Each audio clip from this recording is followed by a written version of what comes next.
teaching us tungkol sa Panginoon. Diba? So, meron tayong mga bisita this morning. Amen? Especially here, I'm looking at these people. Gusto ko lang pong kayong i-encourage, kung sinabi i-encourage, bigyan ng motivasyon, malakas ng loob na mag-desisyon po ngayong umaga bago kayo umalis. Kasi hindi po aksidente ang pagdating na dito. Amen! Ako, nung marinig ko Ebanghelyo sa isang upuan lang sa isang sulok ng bahay. Pero naiintindihan ko simple lang naman. Hindi ko naman may tatanong ako makasalanan. Kita naman sa mukha, no? Di ba? Kaya kung makasalanan sa mukha, hindi lalo na kayo. So, hindi naman ako binibisan na kayo. Ibig sabihin, hindi naman talaga natin may tatanong ang katotohanan tayo makasalanan. Nagsisinungaling, sasalita ng masama, nanungayon, nagmumura, nag-iimbot, hindi-iibot, sumungkuli, tinitingin ng masama sa kapwa, nag-iisip ng masama. And many others, hindi natin itatayo tayo makasalanan. Kung tayo makasalanan, sa palagay nyo, pwede tayo sa langit? Siyempre, hindi. Bakit? Magugulong lang pag napunta tayo. Kakatay na lugar, masaya sa pupuntahan nyo. Pupuntahan ko. So, pinakailangan tayo ay maging malinis sa harapan ng Diyos. At ang tanging paraan ay ang banal na dugo ni Jesus. Kaya si Jesus ay pinako sa krus at nilagyan ng korona at sinaksak ko sa dalihira sa kuwa. At sabi pati daw tubig lumabas na sabihin na, na-start na dugo sa loob ng katawan ni Kristo, dugo. Dahil dugo ay kaganapan ng mga propesiya na nagsasabing ang Mesiyas o ang Kristo ay dapat pagbubo ng banal na dugo. At ito ang pinakikita ng panahon ni Adan, ng Diyos ay kumati ng tupa.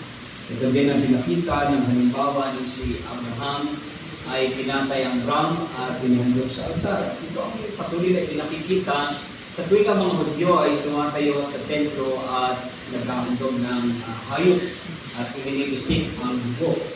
Sapagkat ito ay larawan na isang araw ay ibububor ng tunay na kordero at pinagkordero ng Diyos. Ang kanyang banal na dugo.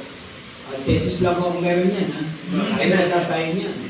Bakit si Jesus lang ang may banal na dugo? Alam niyo kung bakit? Lahat tayo may tatay na tao. Ewan ko kayo kung tatay hindi o tikbala. Ang tatay ko'y tao. At dahil tatay ko'y tao, may pinamana yung dugo sa akin. At yung dugo yung makasalanan. At pag yung inisa-isa yan, lahat ng dugo yan, galing kay Adan. Tama na makasalanan. Hindi mo kayo galing sa unggoy, di ba? So, ibig sabihin, lahat tayo may tatay na nagpamana sa atin ng likas na makasalanan, kaya ang dugo natin nakamit. Pero si Jesus ay walang tatay na tao. Tama. Hindi niya tatay si Jose. Kasi si Maria nagbugtis na bago pa nagsilbi yung mag-asawa. So napakaliwanag, walang tatay na tao si Jesus. Sapagkat sinabi ng anghel kay Maria na siya tatawagin anak ng katas-taasan. Di yun ang ama. So, ibig sabihin ang tatay ni Jesus ay ang ama nga sa langit. Sa makatuwid, dahil walang tatay na tao si Jesus, ang dugo na sa kanyang katawan, siya nasa lupa, ay banal at malinis. Ito ang kordero ng Diyos na nag-aalis ng kasalanan ng sanlibutan. Kaya sa aking mga mahal na bisita ngayong umaga, huwag kayong uuwi na hindi nakapag-desisyon. Yung desisyong ginawa ko at ginawa ng mga nauna sa atin. Ano yun? Ako'y nagsisi sa aking kasalanan. Inamin ko ako'y mali. Mali naman talaga ako. Hindi gusto lang ang tama. Inamin kong ako'y mapapahamak dahil ako'y hindi karapat-dapat sa langit. Karapat-dapat ako sa impyerno. Nung araw na yun, humingi ako ng tawad sa Panginoon. Nung araw na yun, naintindihan ko na sa Jesus lang ang aking pag-asa. Siya lang ang namatay na kayang bayaran ang lahat kong kasalanan. Si Rizal namatay, pero hindi niya nabayaran ang kasalanan ng kahit sa Pilipinas. Lahat ng namatay para sa bayan hindi nakapaglinis ng kasalanan ng sinong tao. Tanging si Jesus lang na namatay ang may kakayanang magbayad ng kasalanan natin lahat. Kaya wala magulat dyan, hindi tayo namin ibago dyan. Basta nangangarap ang bagay, yung job na nagagamit. Eh sino ba naman siya? Kaya wala naman siya magagawa. carefully sa mga mahalang bisita, kinakailangan yung magsisi na sa inyong kasalanan. Tama. Aminin nyo kayo kagaya ko yung tayo nagkamali. Na-scam tayo ni Magella. Dinala dito ang ulo ng isang rebultong pinangalan ng Jesus. At pinapaniwala tayo yun ang ating Diyos. Tayo ng mga habi nga imang sa sibilisasyon, naniwala tayo yun ang Jesus. Diyos. Ang Jesus ay hindi nakakate. Ulo at kamay at paa sa itong pagbigan. Kaya huwag kayong maniniwala na ang paa ni Jesus o kami ni Jesus ay nasa Tagaytay, ginamit sa Mumbai. Okay? Yabag naman daw at yung bakas ng paa ni Jesus nasa Banao. Hindi totoo, hindi mo nakapunta ng Pilipinas si Jesus. Okay? Iwanan po niya. Huwag kayong malaking kasinungalingan. Sa ating mga minamahal na Pilipino, mga kababayan ko, mga Pilipino, panahon na para tayo magsisi sa ating maling paniniwala. Si Jesus ang tanging pag-asa ng lahat ng tao. Ang dapat gawin ng mga Pilipino at lahat ng tao magsisi sa mali natin paniniwala, magsisi tayo sa ating maling ginagawa. At pag tayo nagsisi, ang puso'y nagiging handa para tanggapin ang nag-iisang makapagliligtas at ang pangalan ni Jesus. Amen! And by the way, niliwanagin ko, lahat ko'y gustong iligtas ni Jesus. Hindi ko namimili ng ililigtas sa akin. Liwanag mo ba yan? Kaya mabibigis-kasi ko ng konti yan. Ang pinapipili ng Diyos ay tayo. Kung tayo ay mananampalataya o hindi. Pero ang tamang pagpili, manampalataya. Kasi sinabi manampalataya, magtiwala kayo kay Jesus. Na siya ang magliligtas ng inyong kaluluwa at babago ng inyong buhay habang kayo nasa lupa. Dadalhin tayo sa langit kung saan ang mansyon ay nihanda. Amen? Pero maliwanag, si Jesus ang nagbayad, pinambayad niya yung buhay. Si Jesus ang naglinis, pinaglinis sa dugo. Inilibig, sinubukang pigilan ng mga kanyang kalaban, lalo ni Satanas, ngunit sa ikatlong araw na buhay na magbili. Sinong alam yung nabuhay na magbili? Wala. Si Jesus lang. Meron si Lazaro. Oo, pero si Lazaro namatay na mabuhay. Tama. Okay. Si Jesus lang mo ang namatay na buhay ng paguli at hindi na namatay magkailanman. At nabubuhay magpakailanman. Kaya kung inyong pinagdadasalan at hinihingi ng tulong na iligtas kayo, ay yung nakapako pa hanggang ngayon, makakaawa kayo. Ang hinihingi niyo ng tulong is sa kanyang kung hindi makaalis. Ang hininga ko ng tulong ay ang Jesus na hindi na nakapako. Ang hininga ko ng tulong ay ang Jesus na nabuhay na maguli at nasa langit, nasa kanan ng aking Ama at ngayon ay namamagitan sa ating lahat. Okay, mga mahal kong kababayan. Okay, magsisi na po tayo at inyong mapasukin at tanggapin si Jesus sa iyong buhay bilang Panginoon tagapagligtas. Sa aming mga bisita, mamaya po pagkatapos ko pangaral, tutugtog si sister ng piano ba? Mahina lang ha, kasi baka masyado paniti sa piano. Habang tumutugtog na kayo ko lahat. Ikaw na hindi pa tumatanggap kay Jesus. Tumatanggap ka sa Panginoon. Amen! Pag tinanggap mo si Jesus sa araw na ito, maintindihan mo ang higit sa lahat sasagot. Okay, ngayon baga tayo dito mayo, Luke chapter 19. What a joy to see our mga pastors from different places of Batangas na kasama natin and many others that are serving the Lord with sincerity and humility. Amen? Luke chapter 19, verse 9 to 10, dahil dadalawang talata lang babasahin natin. Ang istorya po nito, si Kristo ay pumunta sa lugar ng Jericho at kung saan nakausap niya ang isang lalaking si Zacchaeus na isang medyo maliit ang size na tao. Okay? Isang publikano. Pag sinabing publikano, sila ho yung pinaka masamang tao ng panahon ni Kristo. Mga publikano ang most hated sector ng tao, grabe sa pagdaraya, scammer, ano pa ba, lahat na lahat ng kasalanan pwede nang gawin. Pero nakita niyo ba, pinuntahan siya ni Jesus. Sinadya pa. Di ba? Napaka-importante ng mga makasalanan kay Jesus. Bigay na ayuda. Bigay na ayuda. Walang ayuda. Okay? Ang binigay kaligtasan. So, makita natin dito, yung ating babasahin talata ang dalawa, ito ang sinabi ni Jesus kay Zacchaeus. Nung si Zacchaeus ay magpahayag at magpakita ng sinserong pagtitiwala at pagtanggap kay Jesus. Basahin po natin ang magkasama ng dahan-dahan ang Luke chapter 19 verse 9 to 10. On my mark, read. And Jesus said unto him, This day is salvation come into this house. For so much as he also is the son of Abraham. For the Son of Man is come to seek and to save that which was lost. Our Father in heaven, thank you for sending your only begotten Son, Jesus Christ. He became man like us and stayed with us few years, not us, but Israel, to show us the love of the Father. Salamat, Ama. Nang dahil sa iyong anak, naintindihan namin ang iyong pagmamahal. Nang dahil sa iyong anak, nakita namin ang napakagandang plano na gusto mong abutin ang buong sanlibutan. Wala kang pinili. Bagamat hindi maliligtas ang lahat, hindi dahil ikay namili, hindi dahil ang iba'y hindi ka pinili na pagtiwalaan. Kaya kami po ngayong umagay nagsasama-sama na pag-aaralan ang sinabi ng iyong anak kay Zacchaeus. Mahigit kumulang 2,000 taon na nakalipas, na ang isang makasalanang kagaya sa Zacchaeus yung kagaya namin ay may pag-asa ng kaligtasan. Kung kami lang igagaya sa Kanya na taos-puso na magtitiwala kay Jesus bilang Panginoon, Hari at Tagapagligtas. At kami naman, Panginoon, nagsasabing naligtas na at nakakilala at tumanggap na kay Jesus. Kami inyong hamunin sa araling aming pag-aaralan, nawa kami ay maging tunay na bahagi ng pagmimisyon sa buong mundo sa aming panahon. Samahan niyo kami, Holy Spirit, tulungan ng inyong lingkod sa aking kahinai, ako'y bigyan ng lakas. At ang aking mahal ng mga kapatid na kapisan sa auditorium ay bibigyan ng bukas ng puso, mababang kaisipan at tanggapin. Kung meron mang pagsaway ay kaibibigay, paalala o hamon naway aming yakapin at tanggapin na may kababang loob. Ito ang samod dalangin namin in Jesus' name we pray. Amen! Amen. Napakaliwanag na sinabi mismo ng Panginoon tungkol sa Kanya, For the Son of Man is come. For the Son of Man is come. So tapos na ho yan. Nakarating na po siya. Nakaalis na ho ulit siya. Pero babalik ho ulit siya. Amen!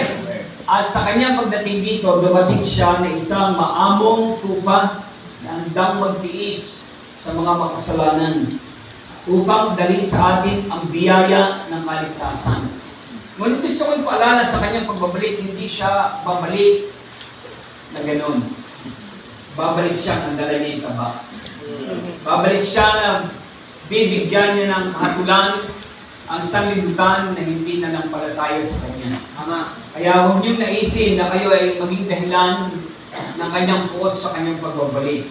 At mangyayari lang at matatakasan niyo kung ngayong oras na ito, bago bumalik ang Panginoon, siya ay inyong tanggapin bilang Panginoon tagapagligtas. At sa atin naman mga naligtas, gusto ko ipaalala sa atin, ang ating Panginoon ay nakabalik na. Nakapunta na dito pala, sorry. Galing na siya dito. Pero alam natin nang siya umalis, may iniwan siya napakalagang bilis sa atin. Yung sinabing Great Commission. Naalala ko na kami ng mga kaibigan ko Pastor Lete, dito sa PPO, dahil sa programa ng PNP. Nagkasama namin ang mga grupo ng mga hindi natin gagayang Bautista. Nang marinig na sa pagsalita ng opisyal ng PNP, ang salitan, isang Kristiyana hinahamon kami about the Great Commission. Nang sabihin ng isang opisyal sa atin, kayong mga pastor, sabi ng opisyal, tayo po ay binigyan ng Panginoon ng Great Commission. Sabi ng mga nang Baptist na katabing pastor, malaki pa ng komisyon dito? Hindi nila naiintindihan. Alam nila pera. Ano, bendahan ng lupa? Komisyon ng mga pastor. Mga kapatid kong pastor, nakinig kayo. Nakatawa tayo sa kanila, pero minsan, ganyan na din ang naisip na pero pera na lang. Nalagang pera, pero hindi ito ang dahilan ng buhay. Amen! Gusto kayo palala sa atin ang Diyos ay dumating, hindi ko para magbisita, at kanyang tingnan kung ano nangyari sa kanyang nilikha sa mundo. Tingnan, napakagandang kanyang ginawa. Hindi mo siya namasyal, hindi mo siya nagbakasyon. Amen. Pumarito siya para magtrabaho. Amen. Amen. Pumarito siya na may dahilan, at ang dahilan ay mission. May tanong ako, Bereans. May tanong ako sa lahat ng church represented today, why are you here? Kaya narito kayo. Para makakain ng masarap. Para mag-enjoy sa programa. I want to tell you, tayo din ay tinatawag na dumating sa sanlibutan. Dinala tayo ng Diyos dito. Dahil kagaya ni Jesus, meron din tayong misyon. Amen. Maliwanag po ba? So, the title of the message this morning is Jesus came with a mission. Dumating si Jesus dito na merong makalangit na layunin o dahilan. At pag-aaralan po natin ang mga bagay nito. Una natin sisilipin tatlo. Ano ba ang rason ng kanyang pagpunta dito? Ano ba ang rason ng kanyang misyon? Nakikita niyo po ba sa ating Amen. So, simple lang naman, di ba? Balikan niyo na yung Bible. Huwag kayong lalayo sa Bible. Okay? Laging Bible ang titingnan nyo, yan ang ipipreach nyo, huwag kayong i-invento ng maraming mga salita. Minsan lumalayo na tayo sa tama. Di ba? Sabi dito, for the Son of Man is come to seek and to save that which was lost. Una, ang liwanag. Jesus came to seek lost sinners. Dumating si Jesus para hanapin ang mga nawawala na mga makasalanan. When you say lost, it means unsaved.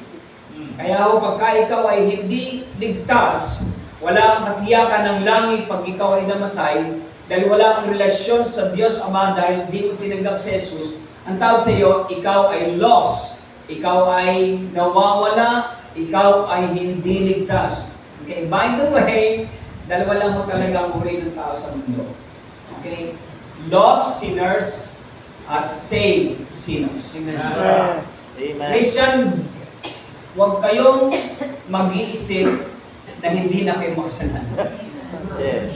Niloloko niyo ang sarili niyo. Tama. We are all sinners until today. But praise God. Though I'm a sinner still, I am saved. Amen. Not because I became better, not because I became good, but because someone paid my sins. Someone paid my sin debt. Not because I'm a person that is doing good to people, but because someone shed his blood for me. And that's what you call grace. Ang maganda lang sa saved na, we are sinning less and less and less. Amen. Hello? Yung kasalanan yung 20 dati, ngayon lalabing siyam na. Amen? Pero kung sinasabi nyo kay ligtas at naligtas, so kasalanan yung 20 naging 22 na, mag-isip-isip ka. Hindi ka ligtas. Hello? Mga kapatid ko, napakaganda ng dahilan kung bakit si Jesus ay bumaba mula sa langit upang hanapin ang mga hindi ligtas. Narito ang biriyan sa lipa. Hindi para gumawa ng kung ano-ano. Hindi para hanapin ang mga hindi ligtas dito. Amen. Are you with me? Yes. So, lost sinners are meant to be sought. We need to seek and reach them. Huwag niyong asahan ang mga tao. Bagamat may ganon nangyayari. Pero sabi nga sa salitang sanlibutan, swertihan lang nangyayari. Hindi mo mangyayari ng mga unbelievers ang dadayo sa inyo. Kayo ang pupunta sa kanila. No one seek after God. Yan ang dahilan kung bakit tayo na hinanap na ng Panginoon ang dapat magtuloy ng paghahanap sa mga hindi pa nakatalawan. Amen. So, Bereans and churches represented, trabaho natin ang knock on doors. Huwag niyong asahang knock on churches. Swertihan lang yan. Hindi totoo swerte, di ba? Pero nangyayari. Pag pinag-aralan nyo, nakita ko yun ang mag-walk-in, may nakapaghasik pa rin pala sa mga hindi. Diba? Kasi wala naman natural na paghahanap ng tao sa Diyos. Hindi paalala sa atin na bawat ligtas sa Kristiyano may tungkulin na puntahan at abutin ng mga hindi ligtas.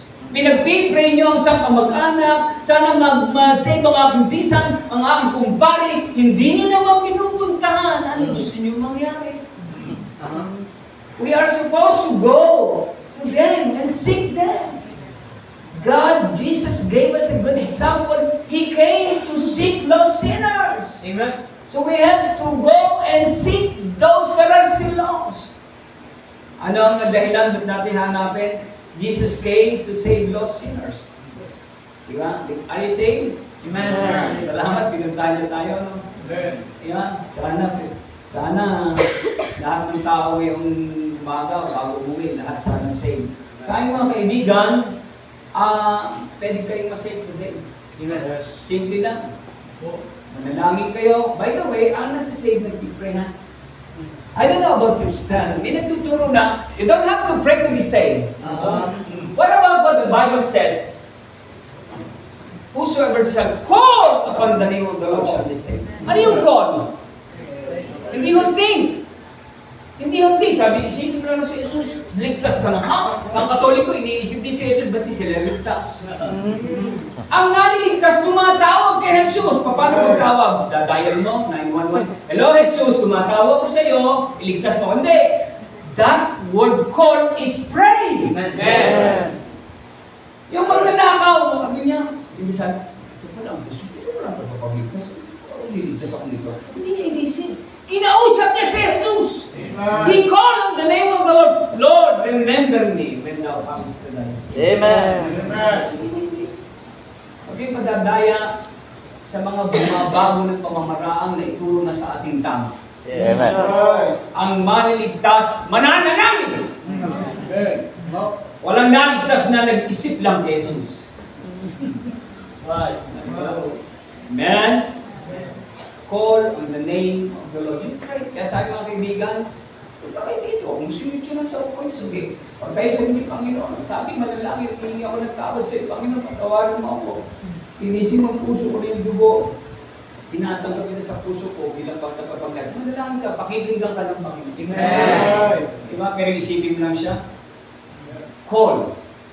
Amen? Amen. Sa totoong inisip si Kristo na ligtas na, aligtas na ang lahat. Ang dami ng ligtas. Pero yung nag-iisip, hindi tumawag kasi hindi nananampalataya. Kasi yung nananampalataya, tumatawag. Amen?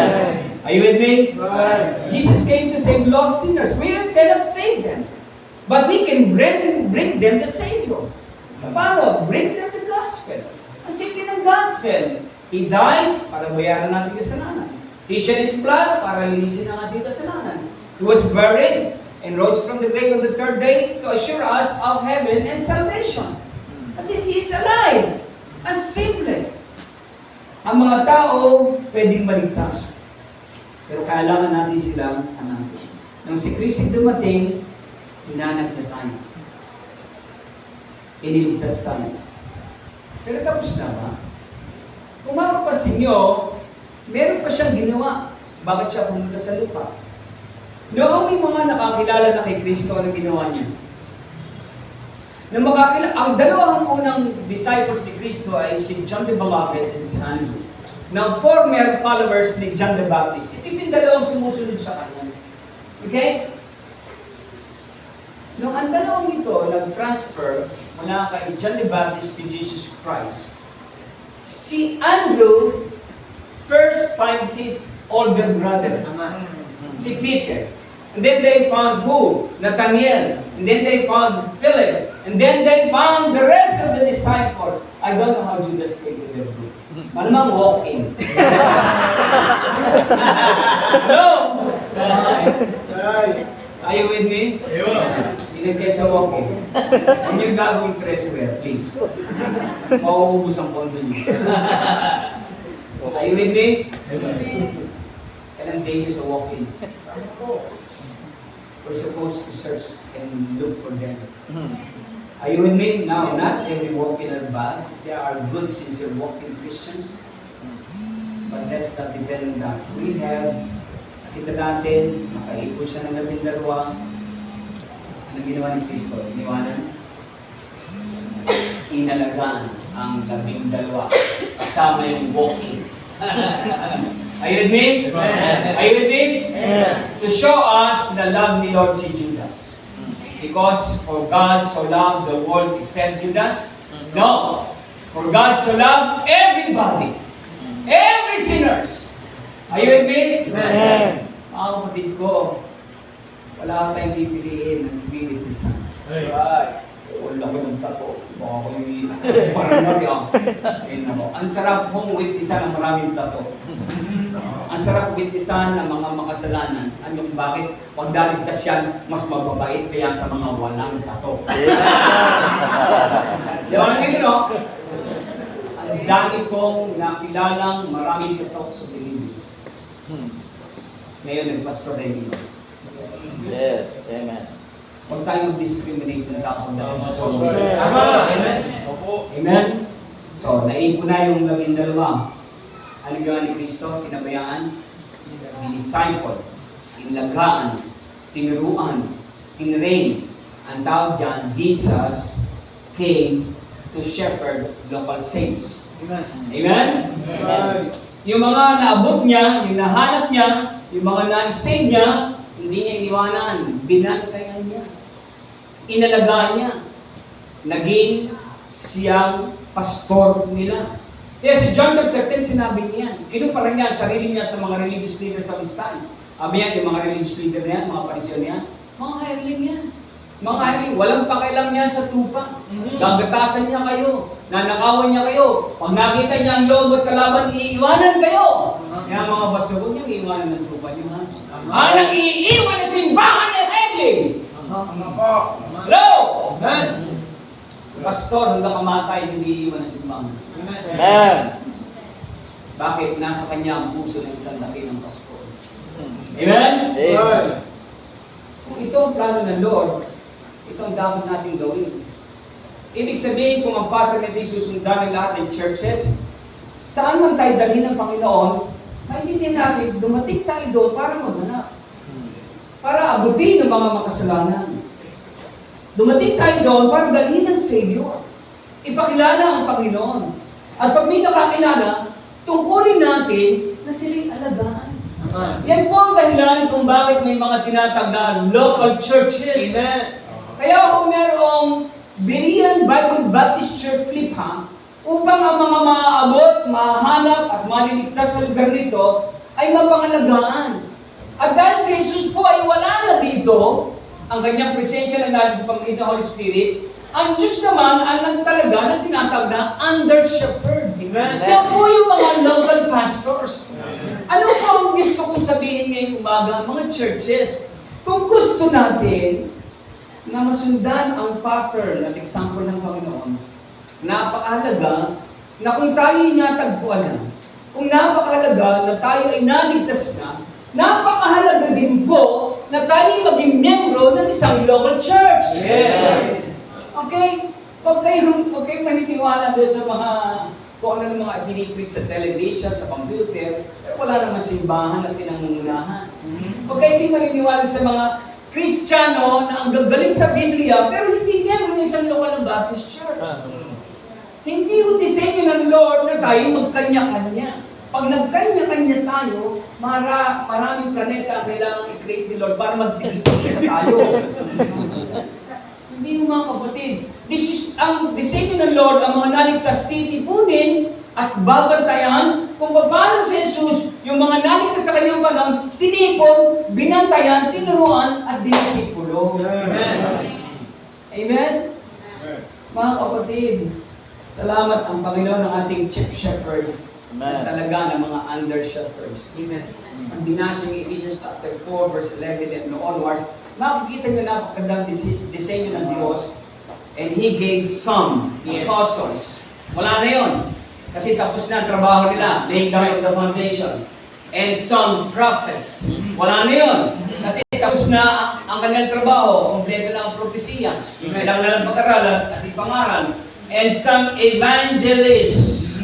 Meron pa niyan. In the person of missionaries. Church planters.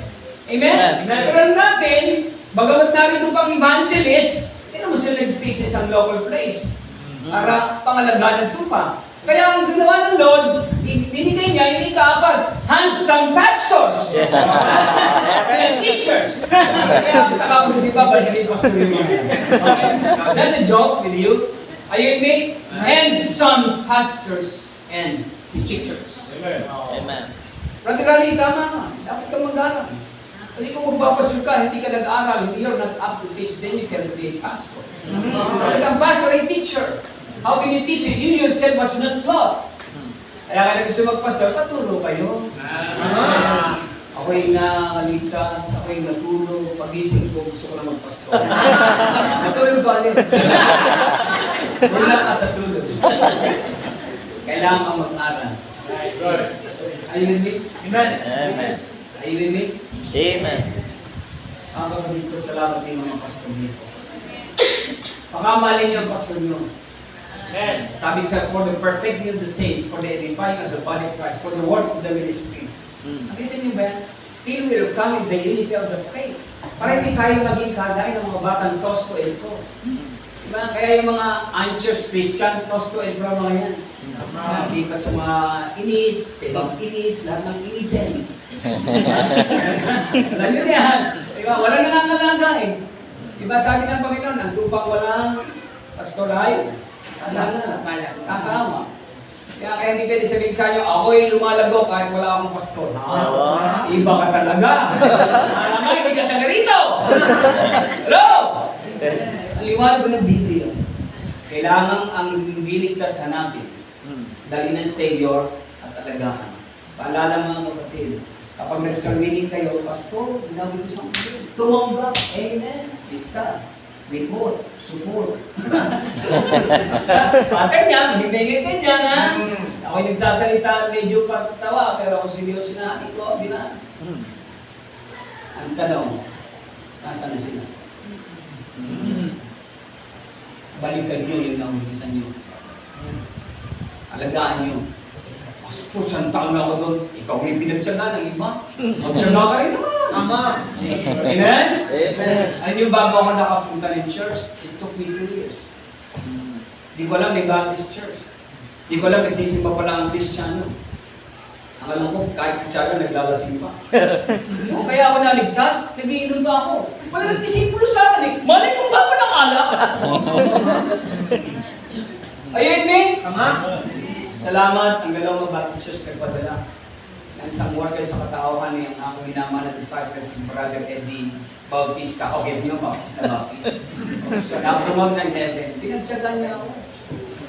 Masalubong ko, nakalasing, oh Brad, di ba may Bible study ka? Oo, Brad, wala ko. Nag-iinom ka. Tiniligtas na ito, magkakarabag. Oo, inaalala ka. Ito ba ginawa ko? Iba lang naman. Sabi sa akin, Brad, pinakita sa akin. Kung ligtas ka na, hindi ka na dapat filled with money. Tama. Hindi na alam, ang totoo. Kung tinig nyo, bago lalo buhay ko. Huwag niyong mamaliitin ang kahalagahan ng discipleship. Kaya dumadami ang member ng mga kulto, yung namin-isa niyo, binibitawan niyo. Pag-aralan mo mabuti, bakit may mga kulto na ang dami ng attendance nila? Kasi maraming Baptist, magaling lang sa soul meeting, walang discipleship program. Naligtas, hindi naman alam gagawin. Hindi niya napinuntahan, ay napunta ng 7-day adventure. Kaya may naging yung mga Jehovah's False Witnesses, hindi ko napunta. O, nagdala pa ng mga... Abay, doon ang mga kabataan sa gusto yan. Sabi, ay, hindi na kami sa'yo. Because you never decided. Church, are you with me? Amen. The reasons for His mission, let us seek for them, let us bring them to salvation of the Lord, and let us shepherd them. Dalhin niyo sa local church niyo, alagaan niyo sila, bisitahin sila, until they become like us, and serving the Lord. Salamat sa mga pastors na nagsuko ng buhay. Hindi yung madali ang maging pastor. Amen. According to statistics, proven by facts and research, top 5 na pinakamahirap na trabaho kasama ang pagpapastor. Sabi nga kay Raymond, mga tama, bakit mahirap mag-pastor? Kami, pag na-offend sa member, hindi kami makalis. Oo, tama. Kayo, pag na-offend sa amin, alis ulit kayo.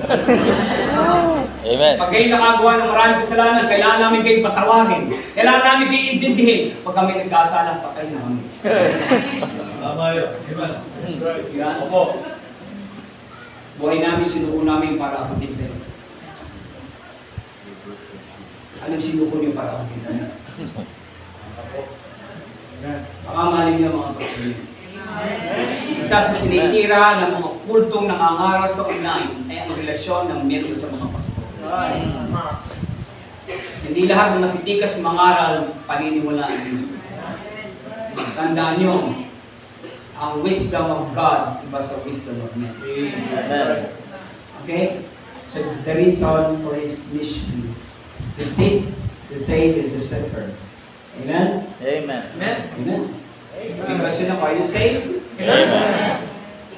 Are you a part of the member or member of a local church? Amen. May local church ka ba pinupuntahan? Wala, be a member. Are you actively involved in the fulfillment of the Great Commission of your church? Bawasan. Thank you for honesty. At least honest ka. But it should not be that way. Dapat lahat ng ligtas, active sa local church you belong. Amen. So, nakita natin the reason of his mission. Number 2, the result of his missions. Ano naging resulta ng pagdating niya sa lupa? Okay? Pag sinabing result, the natural effect of Jesus entering and coming into someone's life. Ano yung natural na epekto kapag si Jesus ay pinapasok at nilalagay mo sa buhay mo, sa iyong buhay? Okay? Nakita niyo ba ito? Si Zacchaeus, nang pumunta sa Jericho, di ba? Ang sabi ng Panginoon sa verse 5, and when Jesus came to the place, alam natin si Zacchaeus umakyat eh. Di ba? Umakyat siya. At alam niyo, natutuwa ako dito. Itong taong ito, talagang, alam mo, may nagtalina sa kanya ng katotohanan. May paghahanap na eh. Malamang nagbabasa na yun ng Tanakh o Old Testament. Kasi Jewish yan eh. Okay? Jewish yan. Kaya nung marinig niya na si Kristo ay dadaan sa kana, grabe no, talagang ano pa siya ha? Umakyat pa sa sycamore tree. Sabi ng verse 3, and he sought to see Jesus, who he was, and could not for the flesh. Yung press, so hindi yung GNA, ABCD, and press, maraming tao. Because he was little of stature. Ano ba? Mababa ba? 4 feet ba? Ganon. Okay? And sabi dito, and he ran before he climbed up into a sycamore tree to see him, for he was to pass that way. Nakakatuwa na. Nakakatuwa na may mga tao talagang excited to see Jesus. Di ba? Nakakatuwa itong mga kagaya na. Hindi pa ito saved dito ha? Pero may tanong na. Diba? Kaya nagtataka ako doon sa mga saved na. Tapos pag linggo, tatawa mo ba kung ng church? No? Grabe. Nasave kaya na mga yan? Hindi ko alam. Pero kung kayo saved na, dapat may excitement kayo to meet the Lord. Amen.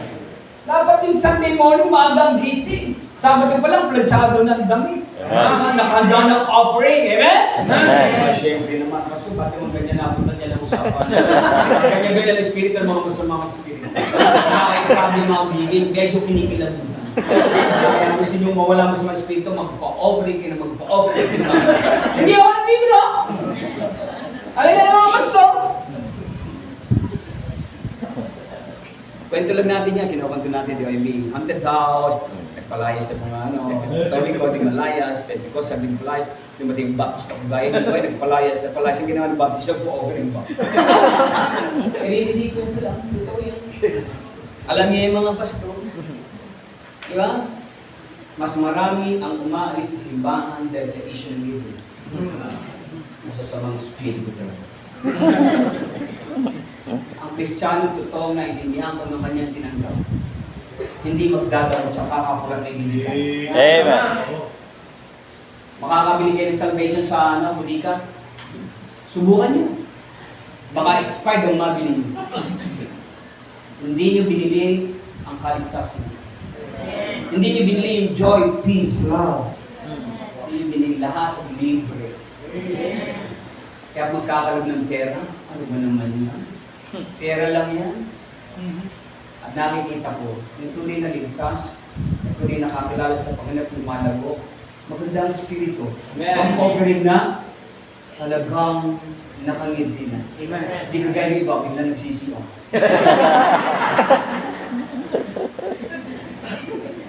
Makaiwas lang. Aminin ko sa inyo, ang totoong Church ni Cristo, dito ako sa Lito. Amen. Let me remind you, Baptist believers, Baptists are the most generous givers to the Lord. Because Baptists can give their head to the Lord. Amen. If John the Baptist can give his head for the sake of Christ, why can't you give your wallet to God? Diba, tomorrow, renewal kayo? O faith promise siya, tama, faith. O may faith ba doon? Isusunod mo? Baka puro promise. Ano yung promise? Nakakatakot siya pag walang faith. Yung promise sa faith promise, pag promise lang walang faith, nagiging faith promise. Kaya ang aming hamon sa mga kapatid na pagdating sa faith promise, make sure there is faith in there. What is faith? There is faith in there if there is a substance in there included in that promise that you know you cannot give. If you give and promise something that you can give, that is not faith, sir. Man. That is sight.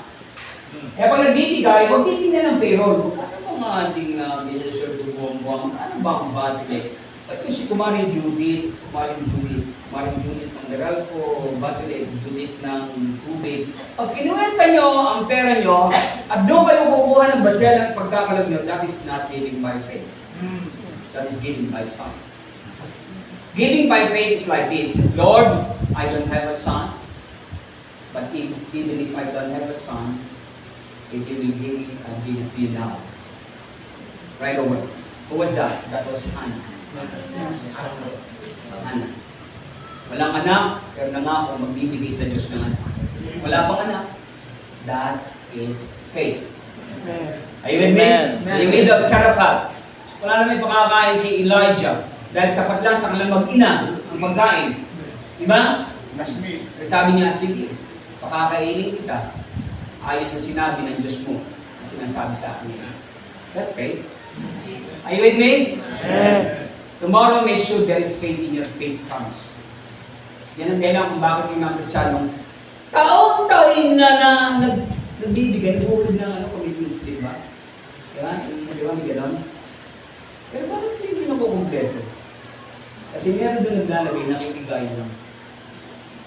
Yung naglalagay doon nang walang pananampalatayang lalaki. Hindi nagpipig si Lord pag walang faith. Are you with me? Amen.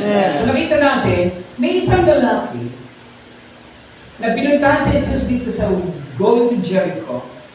At alam natin the story, siya ay nakakilala sa Panginoon. Saan ang nakakatayan? This day is salvation come to this house. Kasi ang sinabi ni Zacchaeus sa verse 8 is a verbal professions ng kanyang pananampalataya kay Jesus na kanyang welcome sa kanyang house. Kaya sabi niya po na make haste, Zacchaeus, make haste, and come down, for today I must abide in thy house. Titigil ako sa iyong bahay. Now listen, nakakatuwa kay Jesus ngayon, hindi na siya kinakailangan mag-abide in your house. Kinakailangan niya lang mag-abide in your heart. Amen? Abide in your heart. Kaya pag tinanggap si Cristo, tama sinabi dito ni Brother Lino, hindi siya aalis, abide eh. Iba ko yung nangungupahan. Yung nagre-rent, mga 2 years, aalis na. Mag-iiwan pa ng sa tubig at kuryente. Hindi pa yan. Tama? Kasi yung ganyan na nagre-rent eh, palipat-lipat. Bakit ko alam? I grew up renting houses.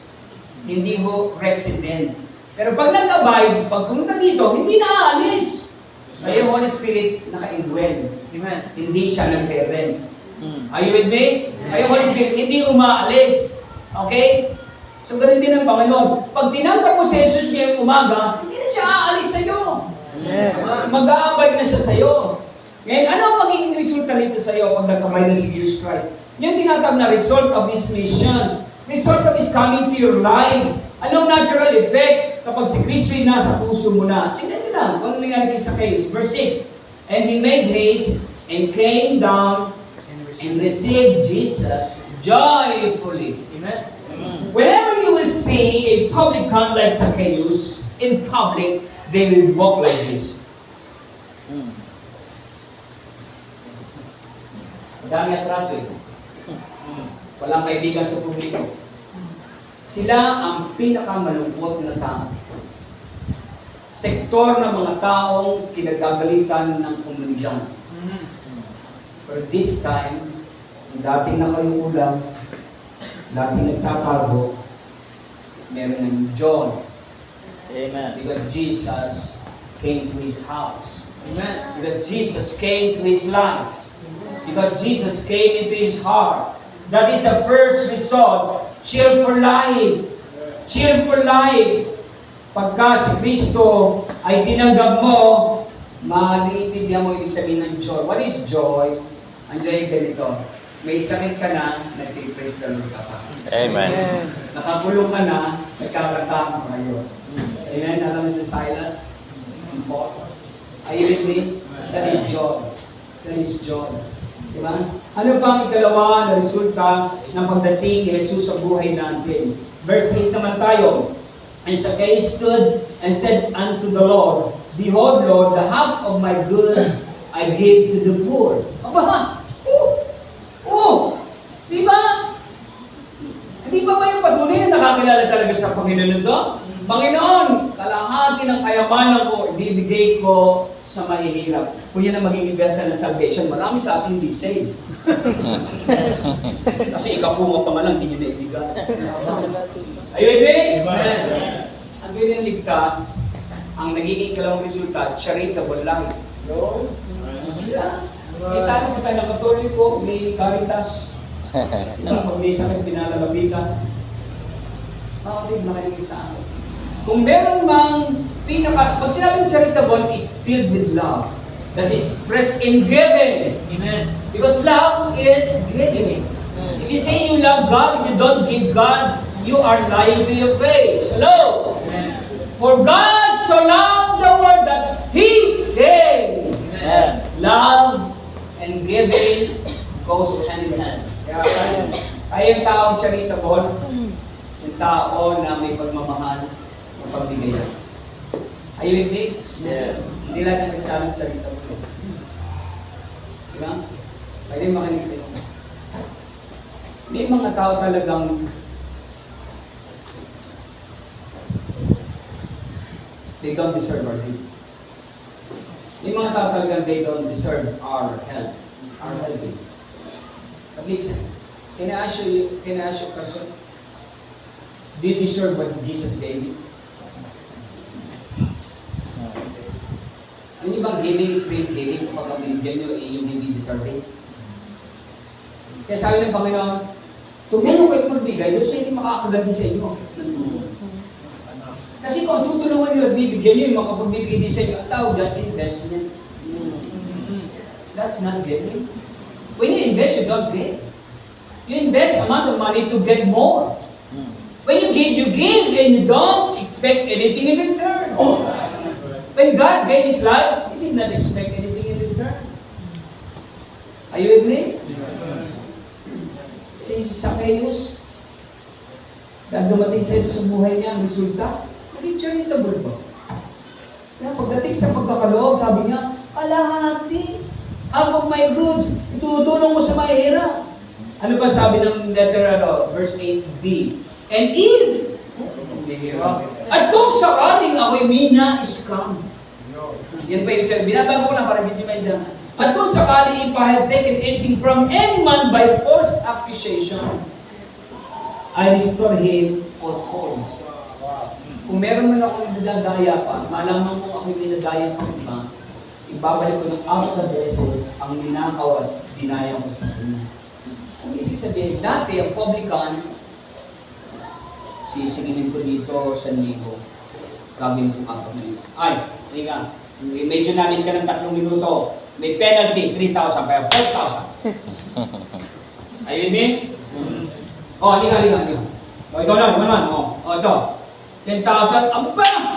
Grabe ka ha, ngayon wala nagpakita ha. Ngayon lang ito nakita sa nakapon. Gagawin kong 40,000. Yan po literally ginagawa ng mga publicans. Parang dami publicans sa bibig. Hindi pumasok sa akin ang mga mukha nila. Ay, mga namamulekta ng mga pondo ng gobyerno. Kalisip ka. Dating nang gagansyo, dating hinahanap ang makuha. Ngayon, hindi lang iba mali, i-interest pa. Ang tawag din dyan. That is what you call change lang. Amen. Itanong ko sa inyo. Kung sakali bang kayo ay itatayo sa unahan nito? Ano nito? Mary, Pastor Abel. Kung sakali kayo itatayo sa harapan ng publiko, at lahat ng taga-barangay sa inyo ay tatanungin sa harapan niyo. Sabihin, may nakita ba kayong pagbabago sa tao ito? Meron kayong mga tatay, bay, meron naman. Ano? Konti lang. Okay na rin naman. So wala. Pero meron kayong tatay sabihin, yan, si Ramil, dati magnanakaw ng saging at puso sa amin. Ay, nauubos mga natutumbang saging sa amin. Yan ang walang bagay tumutumbang mga saging. Magnanakaw. Pero ngayon, grabe. Namimili pa ng ayuda. Can anyone tell you that there is an obvious big changes in your life? If not yet, then let me assure them. Nakarating na ba talaga sa Jesus ang puso at buhay? Kasi ang alam ko, nung sisisidong ko, nagkaroon agad ng significant result sa mga tao na abot niya, sa mga tao na kakilala sa kanya. Amen. Dating malungkot, madilim, liwanag, naging masaya. Dating madamot, naging charitable. Dating nandadaya, namimigay pa. Amen. Amen. Do you have a testimony like that? Kung wala, can I challenge you? Please, check your salvation. Was there a day talaga that you really repented of your sin? Was there a real day with sincerity that you really called on the name of Jesus and received Him into your heart? Was there really a day like that? June 15, 1990 was my birthday. And I will tell you, if I will bring you people who knew me before I came to know the Lord, hanggang ngayon sabi na, ano nangyari sa iyo, parang I cannot tell you all the details. But I just thank the Lord. I have done the same doing I used to do. Are you with me? The result of His mission. So nakita natin the reasons of His mission. Ikalawa, the result of His mission. Ikatlo ay nandun, the robbers of His mission. Wow. Intindihan. Are you ready for this? Amen. Christians, are you ready for this? Ano bang magnanakaw sa mission? Amen. Pag nyo tanong, ilista naman ang pangalan. 150 million lang ang tubas ng bawat pangalan. Tinatawag ko rito mga rebelde sa mission. The rebels of missions. Pakita ko sa inyo sa John chapter 12. Ang unang magnanakaw robbers sa mission ay nakita ko sa John chapter 12. Okay?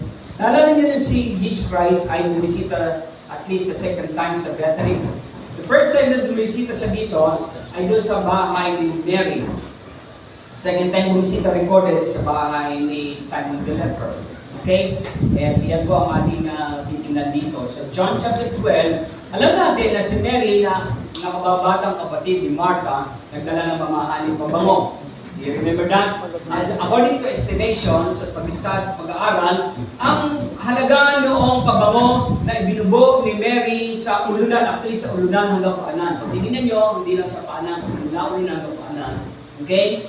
Ay nagkakalaga ito ng humilit-humulang na katumbas ng isang taong sweldo ng isang karaniwang manggagawa. Kaya kung ang minimum sa Batangas ay 500 a day, 500 times 365, less 8 days, ibig sabihin, it will amount to something like 110,000 pesos a year. So that's the amount of nagpapango. Nung ito ay bubo ni Mary kay Jesus Christ, what happened? There was someone in the group by the name of Judas Iscariot in verse 4.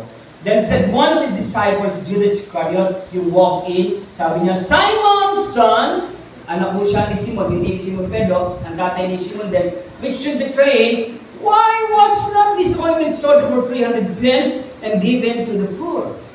Sabi niya, bakit sinayang yan?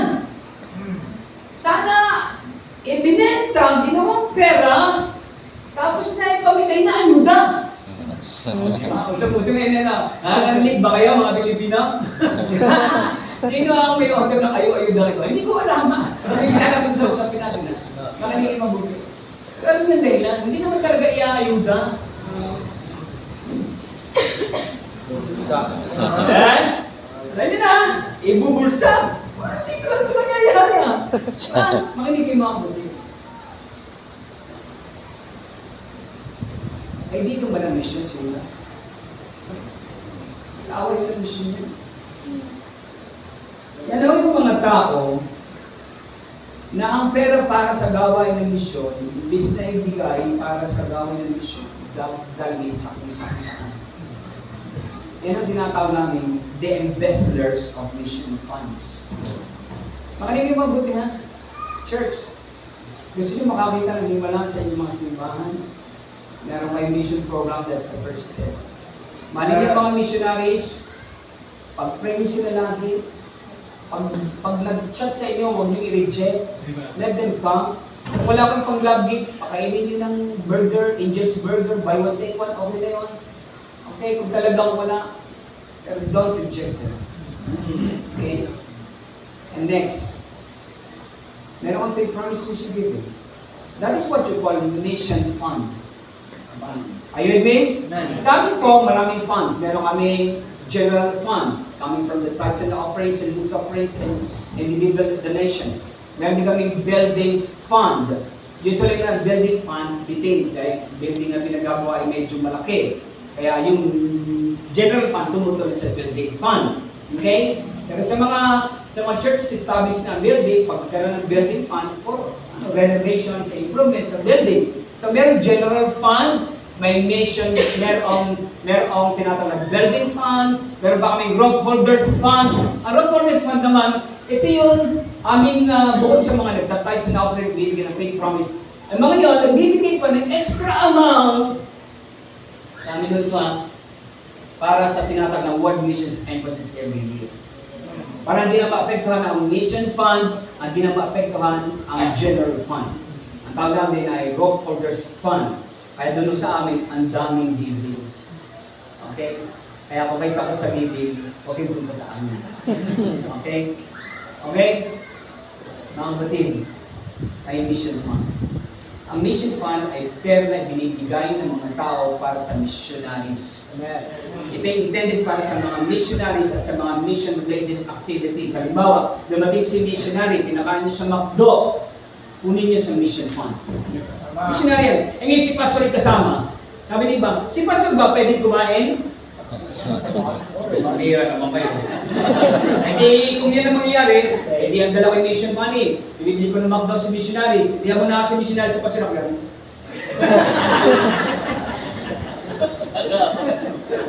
Hindi ko masama kung makasalo ng pastor missionary. Are you with me? Pero hindi yan ibibili ng bola para sa inyong camp. Hindi yan magpaparepair ng building. Hindi yan ibibili ng tricycle panundo. Ay, hindi. Si Judas, ang pera para kay Jesus. Pero sabi niya, i-divert natin. That's investment. Use mission fund only for missions, missionaries, and mission-related programs. Amen? Be careful of Judas in our churches. Investors, mga robbers of mission. Ikalawa ng mga robbers of mission, 3 John. I'm almost done. Okay, maglala, di ko kayo masyadong tututurin. 3 John. Bakit po may 3 John? Eh, siyempre, hindi first at second. Diba? Okay. Makikita niyo po dito ang isang eksena sa pagsulat ni Apostle John sa isang church, most likely a church, I don't know where exactly this church, kung saan locality dito. Sa kanyang sulat sa 3 John verse 5 to 11, ang sabi niya, particularly kay Gaius at sa mga kapatiran doon, Beloved, thou doest faithfully whatsoever thou doest to the brethren and to strangers. Listen, ikinokomment ni John the Beloved ang mga mananampalataya dito, lalo na sila Gaius at mga kapatid sa church na to, dahil sa kanilang ginagawa. At ano lang ginagawa? Yung ginagawa nila sa mga kapatiran. Pero binabangin siya, and to strangers. Pag pinag-aralan niyo yung strangers na yan yung mga missionaries. Yan yung mga dumadating na hindi member ng church, pero sila ay dapat tanggapin ng simbahan. Which have borne witness of thy charity before the church, whom if thou bring forward in their journey, after a godliness or thou shalt do well. Nakita ko si Pastor Robel Manaco, kasama niya sa missionary. Yan ang ginagawa ni Pastor Robel ngayon. Dinadala niya yung missionary sa mga missions conference, sa mga churches, para tulungan na makapag-deputize. Are you with me? Amen. And dahil dyan, bring forward on their journey after a godliness or thou shalt do well. Because that if for his name's sake, they went forth taking nothing of the Gentiles. Diba, alang-alang sa patutuo ng Panginoon, hindi sila nangihingi sa mga Gentiles. Kaya sila pinapasyan sa mga predominantly Jewish churches ng panahon nila. Kaya sabi niya verse 8, we therefore ought to receive such. Sabi ni John Di Marami, dapat yung mga yan tinatanggap. Therefore ought to receive such. For we might be fellow helpers to the truth. At tayo maging partner nila sa pag-share ng truth and gospel to other places. Then sabi niya sa verse 9, I wrote unto the church, but Diotrephes, who loved to have preeminence among them, receive it, nas not. Sumulat ako sa church, sumulat ako dyan, bibisita kami, kasama ang mga missionaries, pero yung si Diotrephes na yan, aba, ayaw kami patutahin. Diba? Hindi kami tinanggap. Sabi niya, wherefore if I come, okay, I will remember his deeds which he doeth, prating against us with malicious words. Ginagawa sila ng storya. Si Pablo, nangungulit ka lang ng pera kung saan ginagawa. Yan. And not content therewith, hindi pa na kontento, neither doth he himself receive the brethren, hindi naman tinanggap ang mga kapatiran missionary, and forbidden them that would, pinagbabawalan pa yung gusto tumanggap. And casted them out of the church. Ano sabi ni Pablo before sa kanila? Ni John, beloved, follow na, Gaius, huwag mo sundan yan si Diotrephes. Beloved, follow na that which is evil, but that which is good. Amen. He that doeth good is of God. Ang pagtanggap ba sa missionary is good? Yes. That is of God. But he that doeth evil hath not seen God. Ang pagtataboy ba sa missionary ay good or God? It's not of God. It's a work of those who have not seen God. It's a work of those that have not been saved. Right. Churches, are you listening? Amen. The number 2 robbers of missions are the evildoers of missions forerunners. Sino mga forerunners ng missions? Missionaries. Sino mga naawal tumatakbo sa larangan ng misyon? Pero may mga kagaya ni Diotrephes, hindi na nga nagsusupport sa mission, hindi na nga naglagay ng commitment sa big promise, sabi ba doon sa katabi, bigat. Maubig-bigil na. Sabi na, inayaman naman dyan, bigay mo. Okay na yun. Ikaw na Diotrephes ka, isang araw tatamaan ka sa Panginoon. Isang araw tatamaan ka sa Panginoon. Isa sa dahilan kung bakit ang church ay bumabagal ang usan. Hindi dahil walang good people in the church. Hindi may mga evildoers in the church. Kaya hindi ko kami kasi nagdadagdag dito sa amin. Kasi sabi ko, marito kayo para gumawa ng masama, maghanap din naman yung iba. Pero huwag kayong pumunta sa iba. Hindi naman doon, palalayas ninyo. Joke lang yan, joke lang. Ay, listening. We're children of God. Hindi tayo evildoers. Ang missionary mahal natin. Ang mga pastor na dumating, tanggapin natin. Huwag lang sa mga impostors. Amen? At ang yung pastor, alam mo sila mga yan. Ang tawag sa mga extortioners of missionaries. Diba? Si Diotrephes ay ang katauhan ng sino man nagpapakilala ng Kristiyano that really have not seen God, na hindi na nakakiisa sa gawain, pinipigilan pa ang gustong makiisa. Kung kayo ay merong isang katabi na ganyan, ito ang advice ko sa inyo, layuan niyo siya. Sabihin mo siguro, Pastor, ako yata ang pinatatamaan mo. Hindi ikaw, yung katabi. Are you with me? We love sinners. We should reach sinners.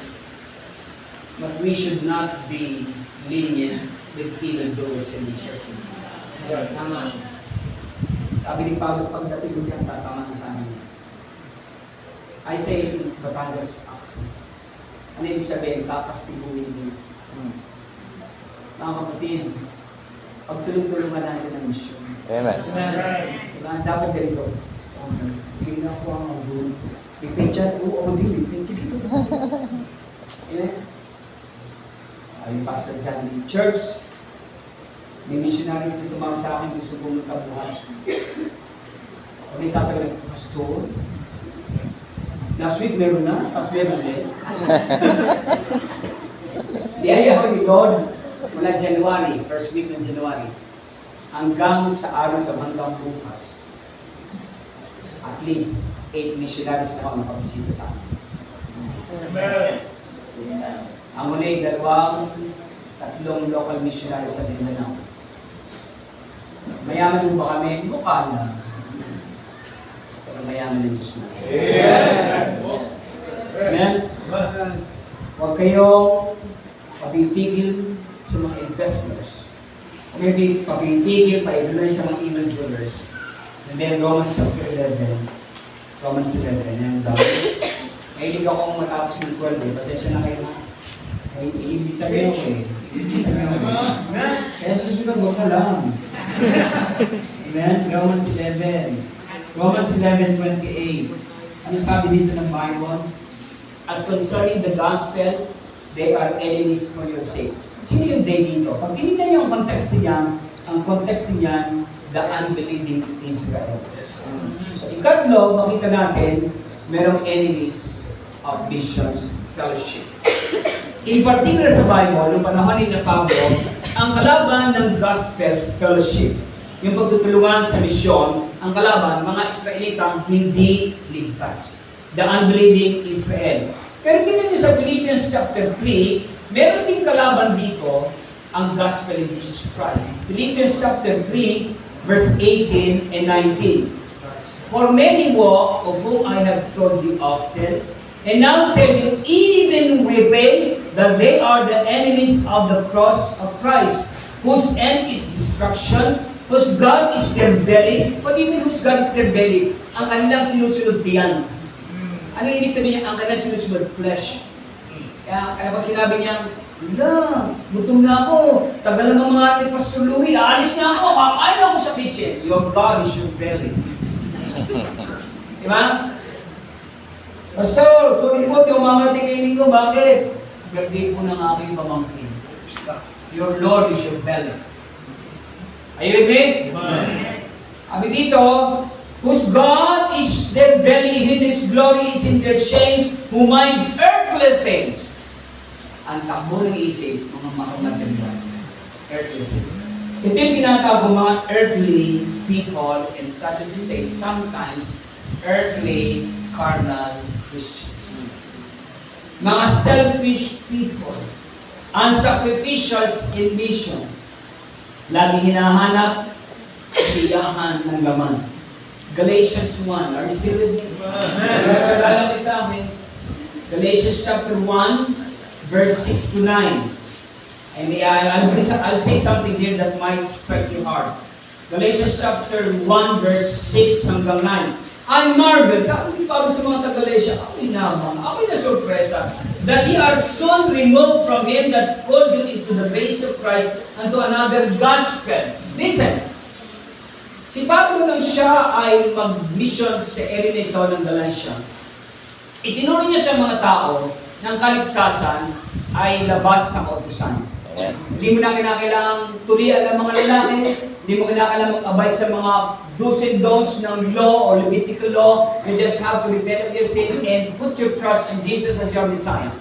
Ang salvation is by grace, biyaya ng Panginoon. Amen. Diba? Wala kang works.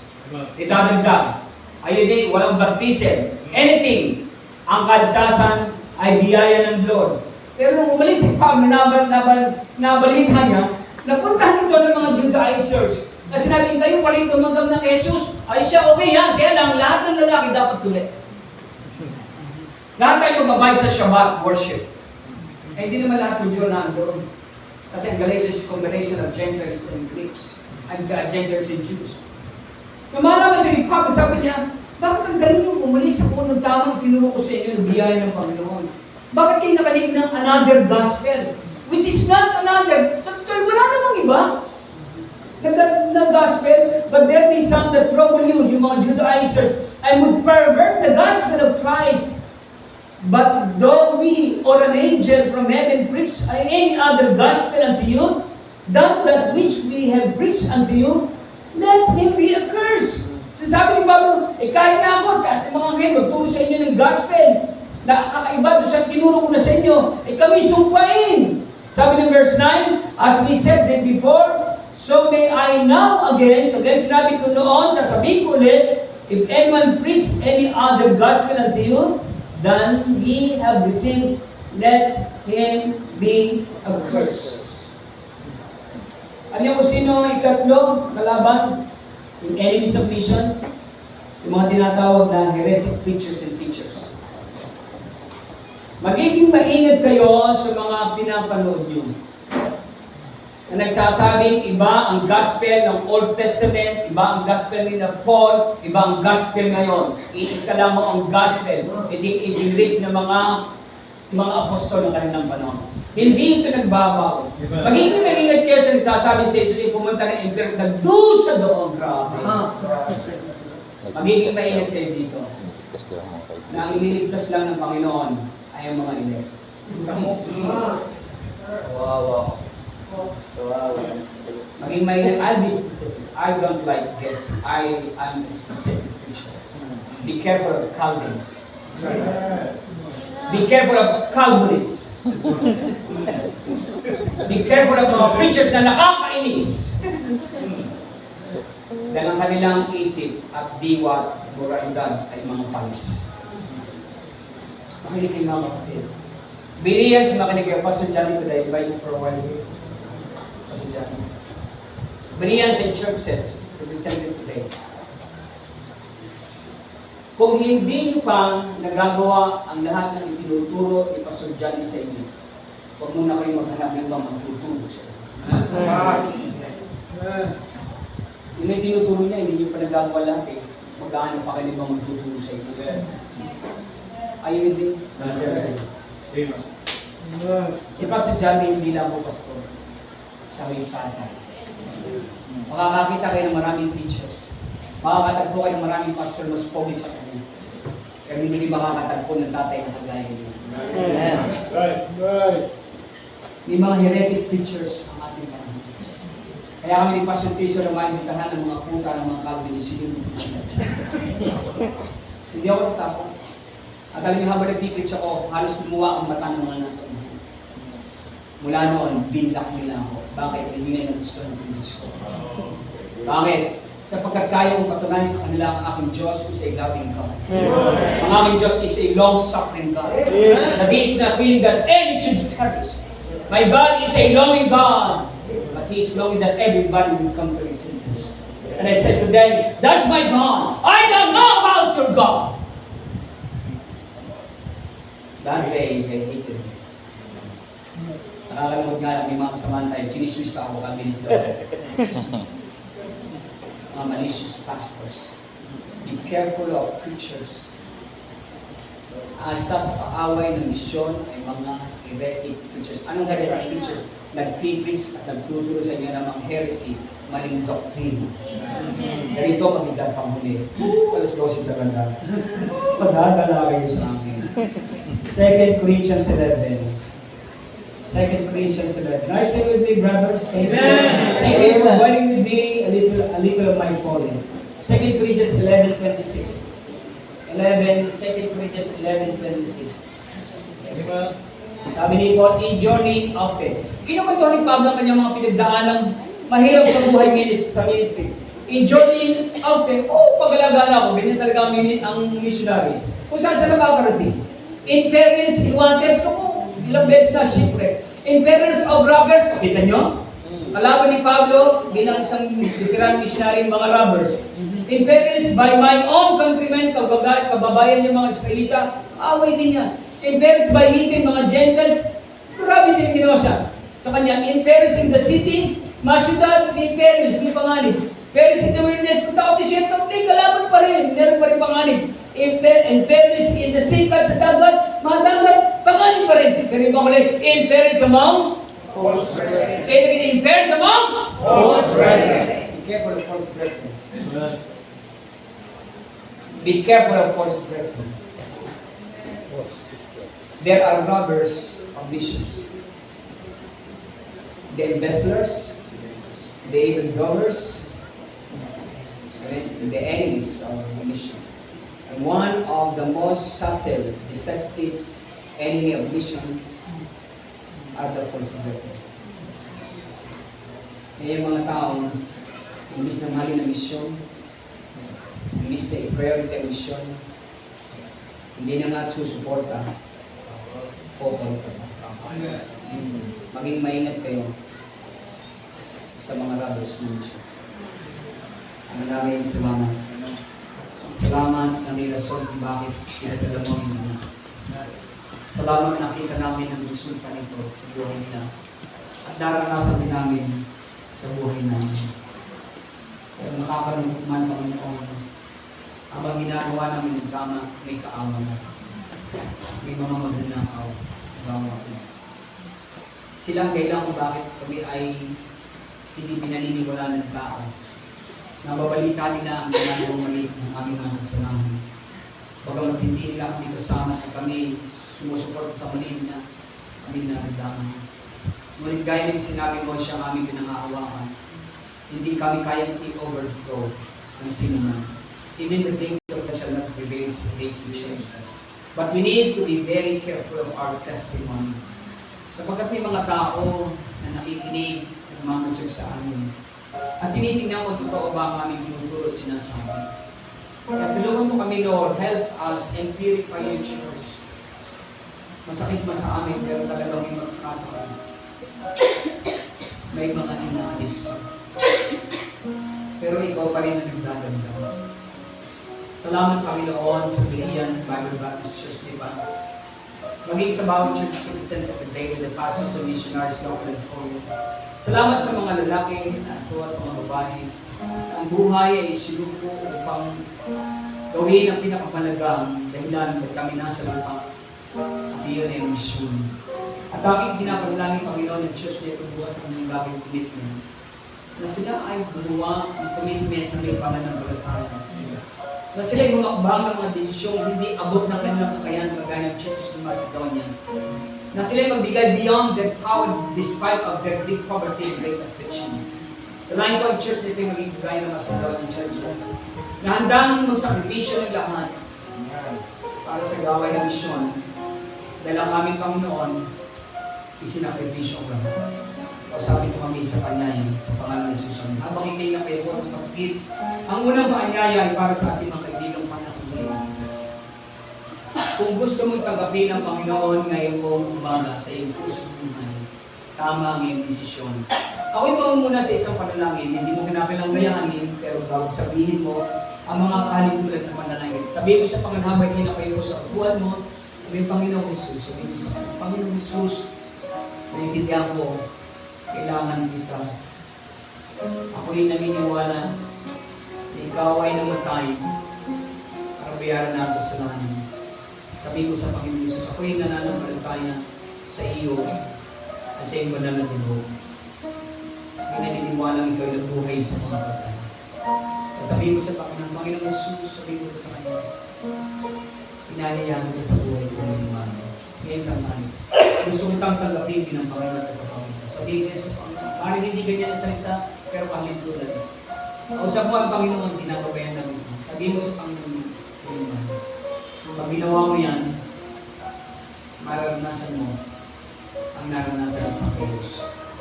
Ikaw na naman, matagal na tumanggap sa Panginoon, miyembro rin sa global iglesia. Sana naintindihan mo na kung bakit ka narito sa lupa. May rason Ikaw ang sinugo ng Panginoon na magdala. Ikaw ang sinugo ng Panginoon para magdala ng tagapagligtas. Ikaw na inalagaan, ikaw na may magpalaga din. At sana nakikita sa iyo ang resulta at saan kami naligtas. Nasa iba ang cheerful. Pagdating sa giving, are you cheerful? Alam niyo ba ang 2 Corinthians chapter 8 is about cheerful giving, about mission? Kung ikiligtas, hindi ba dapat ikay masaya sa pagkakaloob? Kung ikiligtas, hindi ba dapat ikaw ay mapagbigay? Kung ikiligtas, hindi ba dapat ikaw ay bago na? Ngayong umaga, ngayong tanghali, alam mo, kinausap ka ng Panginoon, and if God has spoken to your heart, can I invite you to stand from your seat? Tumayo ka sa iyong upuan, and pray with me. Samahan mo ako, mag-pray ako dito sa altar, telling God kung ano ang kinausap ni Lord sa'yo. Halika. Huwag kang mahiya, kinausap ka ni Lord. Hindi ko alam ang nangyari sa'yo. Hindi kita kakusapin, ikaw lahat ang Panginoon mo. Halika samahan mo ako. Kinausap ka ng Panginoon tungkol sa misyon. Kinausap ka ng Panginoon sa iyong buhay bilang namin Kristo. Kinausap ka ng Panginoon tungkol sa ilang bagay na napag-usapan ngayong mga. Just be honest na. Halika. Narinig mo ang pangalan ng Diyos, nahamon ka, halika. Wala magtatanong sa'yo. Ikaw naman ka Panginoon mag-uusap. Halika, pwede ka dito sa taas. Saan ka? Samahan mo kami, ikaw, kinausap kami Lord, huwag ka magtako. Meron ba kasalanan dapat hindi ng tawad? Halika, pagkawalan ka ni Lord, mahal ka niya. Meron ka bang inaalagaan, bisyo, kasalanan, isuko mo sa altar ni Lord, pagtatagpubayan mo yan.